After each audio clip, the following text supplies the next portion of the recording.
What's up, everybody? Welcome back to Life by Design. I'm your host, Tarek El Moussa, and today I have a very special guest, Dan Fleyshman, and this guy is a rock star. He took his company public at the young age of only 23 years old, making him the youngest founder of a publicly traded company. He's a serial entrepreneur. He's been involved in the gaming industry. He's been consulting with banks. He did energy drinks, apparel lines. He did so many things. And if you've ever heard of the phrase, "Who's your daddy?" Guess where that came from? That came from my guest, Dan Fleyshman. So let's get into it. All right, Dan, so thank you so much for coming in and being on my show today. I know so much about you, and there's so many other people out there wondering who you are, what you've done, where you've been, and where you're going. And one thing that I love about you is you're not just a businessman, you're a serial entrepreneur. And a lot of people don't really understand the difference between the two. And I say a serial entrepreneur is someone that can do any business, start any business, run any business, and it doesn't matter what it is because they're an entrepreneur. So why don't you tell us a little bit about the things you've accomplished? Sure. So in high school, I trademarked the catchphrase, "Who's your daddy?" for over 300 products. 19 years old, we licensed it out for $9.5 million in the UK. From 21 to 23, I spent 2 years and $2 million preparing to go public on the stock market. 23 years old to 27 years old, I didn't sleep. I don't really remember that time. It was 4 years, and I got us into 55,000 retail stores in America during that little whirlwind. At the age of 27, I resigned so I could put another feather in my cap, and I started an online poker site. And within 10 months, we were the third biggest poker brand in the world. Everything looked great, and then something called Black Friday happened. Online poker was shut down in America. Why don't you tell me about your life before you became an entrepreneur? How did you get that skill set? Because a lot of people wonder, like, how do you just coin the phrase, "Who's your daddy?" Like, what's a trademark? What's a publicly traded company? Like, at what age did you coin the phrase, "Who's your daddy"? So we trademarked when we were 17. And I actually started my entrepreneur life at 4. I was working at the Valley View swap meet here every weekend selling baseball cards and comic books. No. And my mom and dad had a Levi's jeans, like a booth, and it was just out of the back of their van. And so they owned a Levi's jeans store in San Pedro, and their thing was every weekend they would sell jeans and I would sell baseball cards and comic books. 4 years old, 5 years old, 6 years old, 7, 8 years old. But we had no money. We moved here from Europe, from Russia, and we didn't have a choice. So I think the entrepreneurial spirit came from just not having any options. So you were a first generation American. I was born in Riga, Latvia, and I left when I was 6 months old. I was the first one. I was like, come on, let's go to America. Wow, I love that. Okay, so seriously though, you were 4 years old and you're like slinging products at the swap meet? Absolutely. What was that like? Do you remember? There's pictures. It was fun. I remember being in middle school and having the most insane comic book and baseball card collection because I'd been starting so young, 4, 5, 6, 7, 8 years old. By the time I was 13, 14, I was winning the Magic the Gathering competitions, the POG championships, the Blockbuster Video Championship. I was obsessed. I would go win the Blockbuster Championship and never play again. I'd go win the POG National Championship, never play POGs again. I was obsessed with just that. Got to get that out of the way. And then I literally never looked back. And so I think that all stemmed from just coming to this country with nothing. We didn't have an option. My mom worked at Century 21, making $24,000 a year for a family of 4 in LA. How do you survive? Yeah, that's really tough. So, a lot of people, they make excuses for why things aren't happening in their life or why things aren't going as good as they could be going. So what lessons, looking back now as an adult, did you learn being that 4-year-old kid or 5-year-old kid, slinging products at a swap meet? Because back then, was that your normal? Did you think, oh, this is uncomfortable? Or you thought, I'm at work with mom and dad? Yeah. I didn't have a choice. That's what we have to do. And then when I was in school, all throughout school, middle school and high school, I was selling candy. At each teacher, I had them selling candy for me in the classroom. Every Friday, I picked up the candy and the money, and then they got to keep 5 candy bars if I couldn't give them cash. I had all 6 of my teachers doing that and teachers that weren't mine, all selling candy for me. I was selling cereal boxes out of my backpack because candy would have melted in my backpack, so I only carried cereal boxes. At all aspects of my life, I was working 3 jobs. I was at Qualcomm Stadium selling peanuts and Cracker Jacks, Ruby's Diner with a sailor's cap on as a host, working for a stockbroker under the table. At all times, I didn't want to do anything but work. I couldn't even process doing anything but work. I had to. So are you like me to where when you're not working, you feel like, what do you do? My whole life is work because I love what I do. Right. Is it safe to assume that you enjoy what you do? Absolutely. I love it. Even the bad stuff, I love it. You're going to have a lot of bad stuff. You're going to have a lot of bad And people are scared of it. I'm not scared of it because I expect it. People are scared of failure because they're like, oh, what are they going to think? Or I don't care what they think. They're not going to be at my funeral. What do I care what they think? That's the biggest problem. Like, people are scared of rejection. They're scared to hear no. They're scared to be turned down. And like, the mindset I talk about all the time is having a bulletproof mindset. Like, if someone says no to you or someone's rude to you, you never have to see that person again. Like, it's over, right? They disappear from the earth. Right. But if they say yes to you, the results are huge. Like, I tell people, be fearless, because if you want something and you don't go for it, you're never going to get it. So you're this young kid making money, selling, cereal out of your backpack, like having your teacher sell candy bars, selling things at the swap meet. And let's go fast forward a few years later. How in the world did you come up with the phrase, who's your daddy, one? And number two, which is very, very important, what gave you the idea to trademark it? Because at that age, especially back then, how old are you? I'm 37 now, so exactly 20 years ago. Exactly. I just turned 38. Back then, I'm sorry, we didn't have like this Google internet thing. It wasn't as easy as it is today. Right. So how did you even know to trademark? Mentors. So my older brother and my partner's dad. My older brother was an accountant, and he lives right down the street from here. And my dad, my partner's dad, he was doing over $200 million a year with his truck bedding company. And so I was just asking them for advice. Then I found somebody in the clothing space that became like our real like father figure. And this guy was doing tens of millions of revenue. He owned Ocean Pacific, Body Glove, LA Gear. He owned the licenses to all these big brands, Fender guitars.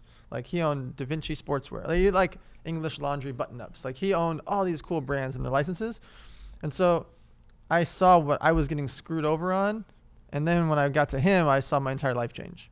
Okay. Because at first people were like, oh yeah, it's $36,000 for these sweater samples. And they'd give me literally six. $6,000 per sample. Yeah, you can't start a business. Right. So they were stealing from me. Then I would go and build a booth for the convention. They would charge me $48,000 for a 10-foot booth. That should have been like $9,000. So at first, I didn't have a mentor. Then when I got with this guy, everything changed. He paved the way for me. So here's something that's very, very important. So you came to this country with nothing. You worked at swap meets. You grinded. How in the world were you able to put yourself in front of someone at that level to become your mentor? So we first went to the clothing conventions. We were 17, 18, and we made a big splash. It's a fun name. It's a catchphrase. Whether you like it for sex or for humor or for sports, people know the name for something, however they think of it. So at that convention, we were the cat's pajamas. Everybody wanted us. Like, everybody's coming by our booth. It was me, my partner, and a bunch of hot girls. And they were just like, we were the fun kids, right? Yeah. And so what happened was we wrote over $1 million in paper. Like, we got serious orders. Every little boutique, all the streetwear stores, the surfer stores, Nordstrom's. Like, we went from this tier to this tier. And so because the catchphrase was so broad, everybody wanted us. What was interesting was we didn't have a manufacturer at our first convention. So we wrote over 1 million orders and had no way to make it. So you were able to sell a bunch of stuff that you couldn't fulfill. And then I started finding and asking around who should be my manufacturer. I meet 4 or 5 different guys, and then I meet this guy. And he's like literally like Austin Powers from London, same look, buttoned up, the whole, hey baby. Like, he was all that. And he had the Aston Martin. Like, he was that guy. And I meet with him, and it was just mind blowing because he took us under his wing like a son's. His son is still one of my best friends 20 years later. They changed our lives. I mean, they got us the $9.5 million deal. They got us in 6 department store chains. They got us everything. Right. So here's what I'm hearing. So people watching this, the first thing like I heard was, oh, I had a mentor, right? So a lot of people say, well, I don't have a mentor, so it's not going to work for me. But you didn't just get a mentor, right? It took hard work to get to the point where you put yourself in a position to be noticed. Exactly. Like I talk about, everything's always harder at the beginning. Yes. So you had to do the hard work to put yourself in that position, and that's why you became successful at it. Well, the huge advantage is 2019. Now you can find everybody you want on LinkedIn and Twitter and Instagram and Facebook and YouTube. Like, I can go find the top clothing manufacturers all over the planet. I can get a hold of them. I can also get a hold of their executive assistant, the director of marketing, their secretary, their CEO, their CMO, and every person that used to work for them is going to work for them. I can find everybody in like 9 minutes. So I don't even have to ask the question because you're an entrepreneur, so I know the answer. You're an action taker. Right. Right? So anyone that's successful, they never wait for people to come to them. No. They go find them. Yep. I mean, the reason we're here today is we found each other. Right. And boom, here we are. That's it. And they were like, hey, we have dates for this month and that month. No, let's do it this week. Let's go. What am I waiting for? Let's knock it out. Exactly. But that's what it takes. And it doesn't matter what it is. It has to be with business success, fitness success, personal success. Yep. You have to take action. And I think a lot of people, they make excuses on why things aren't happening for them. And they're making excuses about things not happening because they're waiting for things to happen. Right. Like today, I got a text message from an old friend, and he's like, oh, let me borrow money for this, this, and this. This was literally today. And I told him, I'm sorry, but no. Yep. Like you can't just send me a message that you want money to go do something. Why don't you put a business plan together? Right. Why don't you try saving your own money? Yep. And I'm getting off topic, sorry, but it's a very relevant topic, by the way. Yeah, it's like happens every day. He's asking for $5,000. Yep. I'm like, how hard is it to make $5,000? Right. And people tell me all the time, I'm struggling. I'm sorry, go into sales. Yep. You should be the first one to show up, last one to go home. Doesn't matter what you're selling, you will make money. Yes. Right? Do you agree with that? Absolutely. So the way I say the way I say no is by saying yes. So I get bombarded with hundreds of people asking me $5,000, $100,000, 5 million, 50 million. They ask me for all sorts of different numbers, right? And I say, yes, send me your business plan. So all of a sudden from 300 people, maybe 20 or 30 send me one. Then I say, give me your financials, projections, tell me, set up your website, your corporation, your trademark, go get all the basics out of the way. It goes from 30 to like 0 to 3. I just learned something so valuable from you. Oh my God. I'm going to implement what you just told me for the rest of my life. Because every time I say no, and then they send another text message, no, and another text message, and say no. And the truth is, personally, people have burned me for 6 figures. Of course. I'm sure you're the same. Course. I've been burned for so much money, and it's frustrating. But I never thought about putting it back on them. Do A, B, C, D. Let me know when that's done. Yep. Because the truth is 99.9% of the time, they're not going to do it. They really, really, really won't. I've tested this for you thousands of times over the years. They won't do the work. So here's how it gets interesting. What if they do the work and they present something good? Yep. Then it's an opportunity. I've done 34 angel investments into those people. Wait, say that again. How many? I've done 34 angel investments. Explain what an angel investment is for those that don't know. So it's where I'll invest between $25,000 and $500,000 to a company with an average of $100,000 to $250,000 check size. And I'll usually bring my friends to also angel invest. So there's a difference between a venture capitalist, a hedge fund guy, a loan. Angel investor is somebody that's usually going to be either dumb money, meaning they're just going to cut you a check, not going to do anything, or strategic money. So somebody's got a real estate project, they call you, boom, you're going to help them, not just give them $100,000, you're going to help them like, wait a minute, no, use this flooring, no, you should use this tiler, no, why would you do that? You should do this, why would you build a second floor there? No, you can make the garage this size, not this size.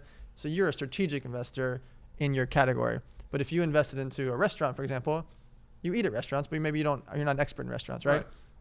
If I invest in the real estate, I can't help them. I don't know. So angel investor is kind of hands-off investor. Yes. So over the years, you've worked your tail off to make money, to put you in a position to where you're smart enough to place your money in different places where you think it's going to be successful. Yes. And it's worked how many times? So I've done 34 investments, and I only invest in things that I can help. So if you do heart surgeries, I'm not going to invest in your company. God bless you for doing heart surgeries. I can't help you. But let's say you make button-up shirts with hearts on them. I can help you sell millions. Yeah, that's your right? thing. So I only invest in things that I can help with, and I'm there to help them on all the back-end stuff. Hey, use this warehouse, use this lawyer, use this web designer, use this for shipping, use this funnel, use this program, use this person. Like, I'm there to help them with all those things, and they can use me as little or as much as they want. They can scale up or down with that.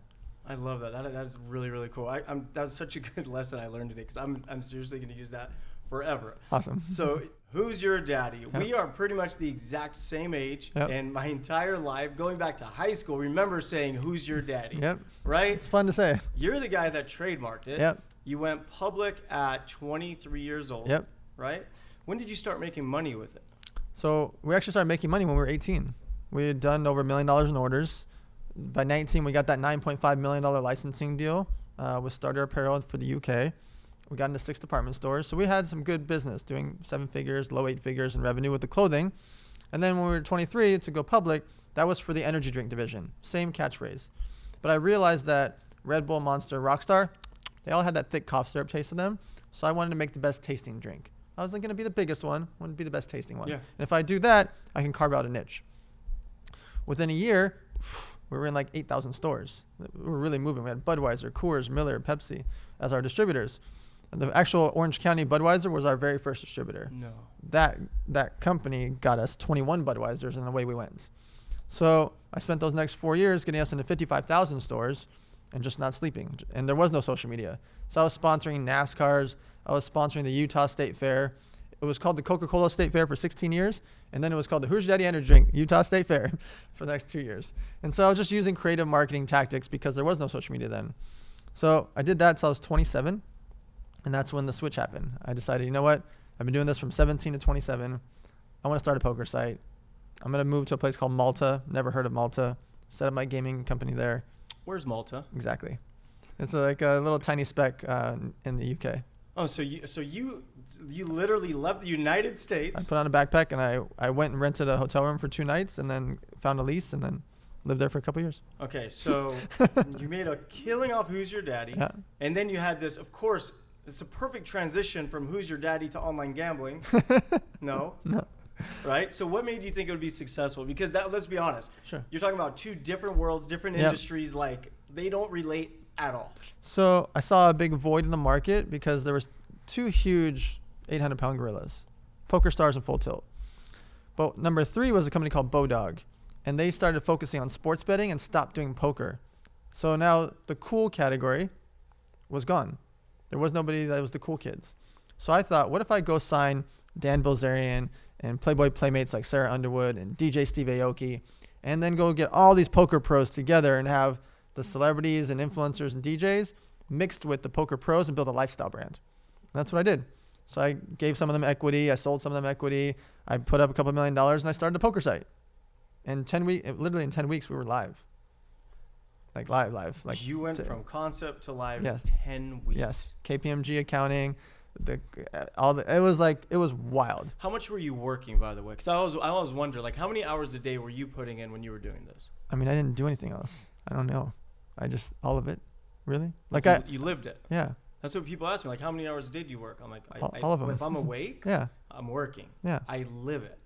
Right? Yeah. I mean, I am. That is who we are. Right? Yeah. It's an obsession. I always talk about it. Like, you know, doing what we do and going after what we go after. It's an obsession. Like, the second I wake up, I'm excited to keep chasing my dreams. Until I fall asleep at night, I'm thinking about those dreams I'm going to be chasing in the morning. Like, it has to be an obsession. So from 0 to 100 in 10 weeks. Yep. And what was the first year like, or 2 years? How long were you in business? How successful was it? How did it go? Yeah. So we were averaging 20,000 to 40,000 new players per month.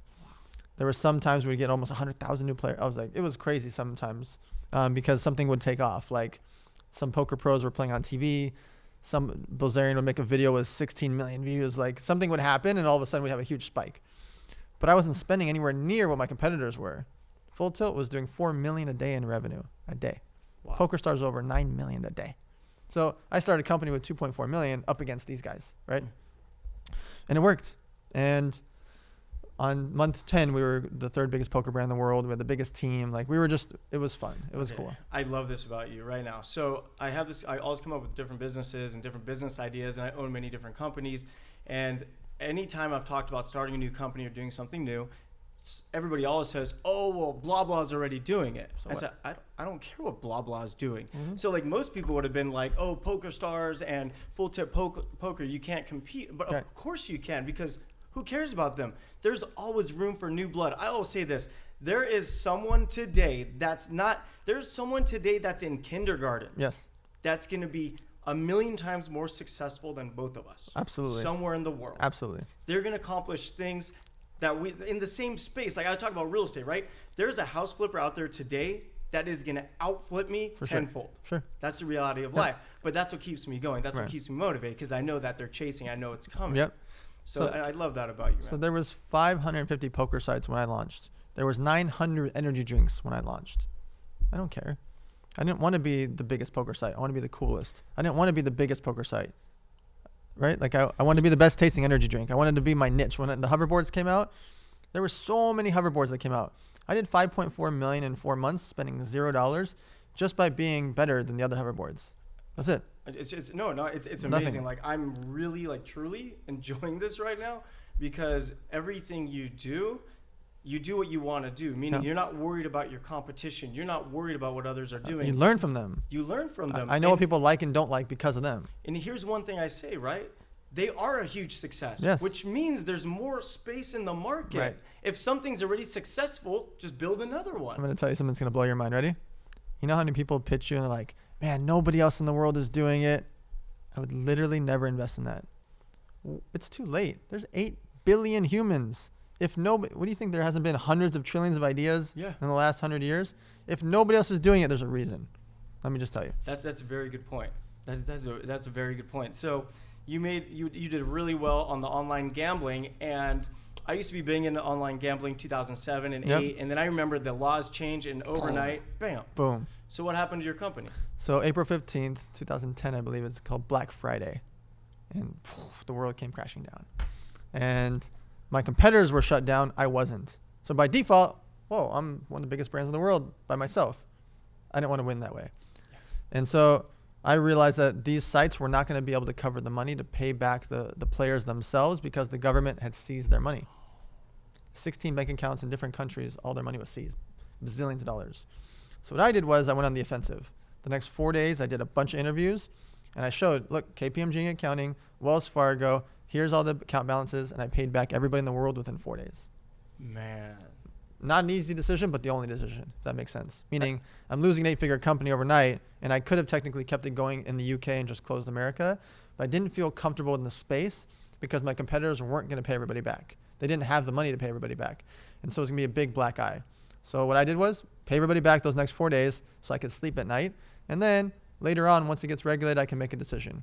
It was the best thing that ever happened. That huge failure was the best. Why do you say that? Because you learn the most from your failures. So I always say, don't sit on the floor and cry about it.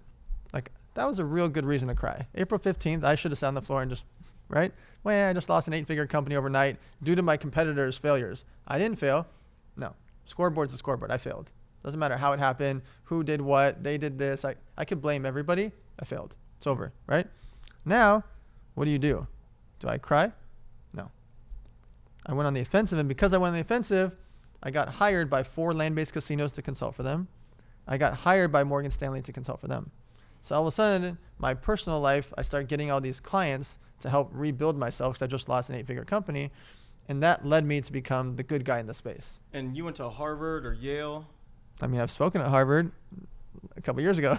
I've never gone to college. Okay. I didn't get to. That's what I'm saying. For people that are listening in, you are a talented guy. You have big names hiring you, like huge names. Yeah. That's a huge accomplishment. So it's shut down, and then I never would have got into Harvard, but I spoke at Harvard. Does that make sense? That makes sense. Yeah. I have no chance to getting Harvard. Like I had good grades in high school, but I see on the internet you see all these different quotes and things, and the truth is like I didn't go to college, but I make sure I hire very smart people. Absolutely. And a lot of them did. Absolutely. Because I think as people we all have different talents, and we're all good at something, right? But I'm less inclined to invest into somebody that went to college.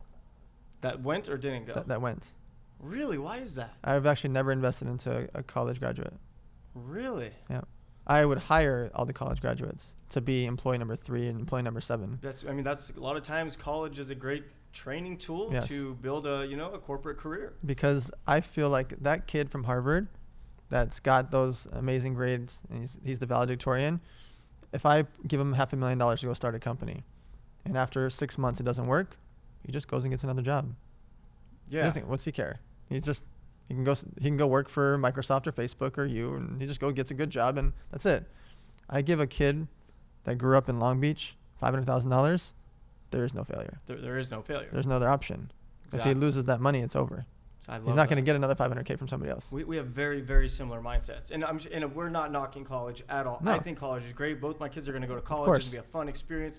The great thing about college is the reason I like college, I didn't necessarily graduate, but it teaches hard work and discipline. Absolutely. And if someone can go to a big Ivy League school for 4 years, that's a really difficult thing to do. Yep. But a lot of times, if someone goes to an Ivy League school, they don't like going back to the bottom and grinding it out because they feel like they've accomplished so much, Yes. or they don't want to risk what they've Right. built. They're not going to be the entrepreneur. They're not going to pivot. They're not going to risk. They're not going to stay up till 4 a.m. to do everything. Like, that's just not in them for that. And there's nothing wrong with that. Yeah. They're a great employee number 3. Yeah. No, I agree with you. All right. So we're having all this fun, right? Yeah. So selling at the swap meet as a kid, selling things out of your backpack in elementary school, started Who's Your Daddy when you're in high school, went public at 23, started online gambling, Yep. built an 8-figure company. Yep. Overnight, done. Yep. Then you started consulting. Yep. What are you doing now? So I realized at that time I never want to have all my eggs in one basket ever again. So I started angel investing. So I angel invested into 34 companies. And at the same time, I started a social media agency to help make sure my investments lasted longer. I can make them famouser. So the social media agency, we've spent more than I think any agency in history on influencers. We spent $60 million in last year. Wow. Paying influencers for brands, products, mobile apps, and consumable goods. So that's my day job. My main focus is I spend millions of dollars for the brands that you see. Whether you love or hate them on Instagram, that's us. So you invest in the company, and then you use social media to promote the companies you've invested in. Correct. That is so smart. Yeah. I absolutely love that. And how much money did you spend in the last 12 months? It's over $60 million. Wow. And what's your company name? Elevator Studios. That's a really good name. I like that. Yeah. So you're working on that. We were just talking a minute ago. So I started dating Heather Ray Young from Selling Sunset, and you said you know her. Oh, for many years. How do you know Heather? She was right here right before you got here. She was waiting, but she had to go film.